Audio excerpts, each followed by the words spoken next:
हज़रत सैयदना इब्राहिम रहमतुल्लाह अलैह फरमाते हैं, दौरान सफ़र में एक वीरान जंगल से गुजरा तो एक लड़के को नमाज में मशगूल पाया।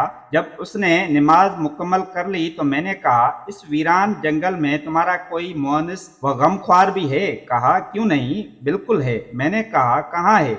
उस जवान लड़के ने कहा, मेरे दाएं बाएं, ऊपर नीचे, आगे पीछे, हर तरफ। मैं समझ गया कि ये लड़का अहले मारिफत में से है। मैंने कहा, क्या तुम्हारे पास ज़ादे राह भी है? कहा, क्यों नहीं। मैंने कहा, तुम्हारा ज़ादे राह क्या है? कहा, इखलास, तौहीद, हुजूर पाक सल्लल्लाहु अलैहि वसल्लम की नबूवत का इकरार, ईमान सादिक और पुख्ता तवक्कुल मेरा ज़ादे राह है। मैंने कहा, मेरे बेटे, क्या तुम मेरे साथ रहना पसंद करोगे?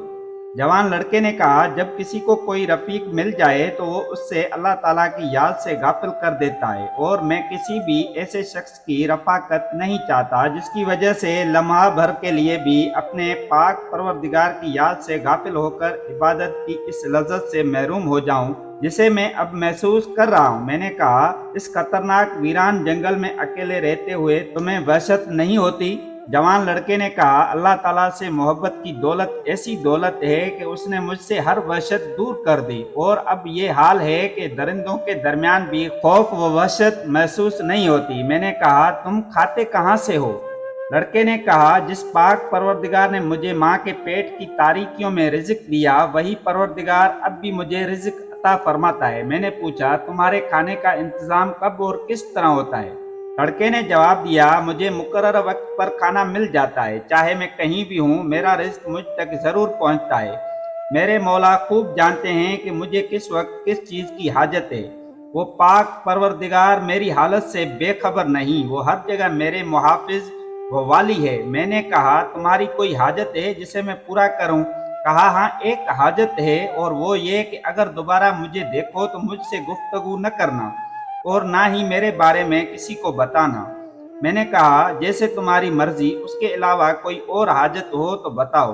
लड़के ने कहा, हाँ, अगर हो सके तो दुआओं में याद रखना, जब भी गमगीन व परेशान होकर दुआ करो तो मेरे लिए भी दुआ जरूर करना। मैंने कहा, मेरे बेटे, मैं तुम्हारे लिए किस तरह दुआ करूं जबकि तुम मुझसे अफजल हो, क्योंकि खौफ खुदा और तवक्कल तुम में मुझसे बहुत ज्यादा है। कहा, इस तरह न कहें, क्योंकि आप मेरे उम्र में मुझसे बड़े हैं। आपको दौलत ईमान मुझसे पहले नसीब हुई। आपकी नमाज और रोजे मुझसे ज्यादा होंगे। मैंने कहा, मुझे भी तुमसे काम है। उस लड़के ने कहा, बताओ क्या काम है? मैंने कहा, मेरे लिए अल्लाह ताला की बारगाह में दुआ करो। उसने ये दुआ की कि अल्लाह ताला आपको हर लम्हा गुनाहों से महफूज रखे, ऐसा गम अता फरमाए जिसमें उसकी रजा पोशीदा हो और उसके अलावा कोई और गम न हो। मैंने कहा, ए मेरे लखते जिगर, अब दोबारा मुलाकात कब होगी? मैं तुझे कहाँ तलाश करूं? लड़के ने जवाब दिया, दुनिया में मुझसे मुलाकात की उम्मीद न रखना, और आखिरत में मुझसे मिलना चाहते हो तो हर उस काम से बचना जिससे अल्लाह ताला ने मना फरमाया है, और किसी भी ऐसे काम में उसकी नाफरमानी न करना जिसका उसने हुक्म दिया। आखिरत मुत्तकीन के जमा होने की जगह, अगर वहां मुझसे मिलना चाहते हो तो उन लोगों में तलाश करना जो दीदार इलाही कर रहे हो। मैं आपको उन्हीं लोगों में मिलूंगा। मैंने कहा, तुझे कैसे मालूम कि अल्लाह ताला की बारगाह में तुझे ये मर्तबा मिलेगा?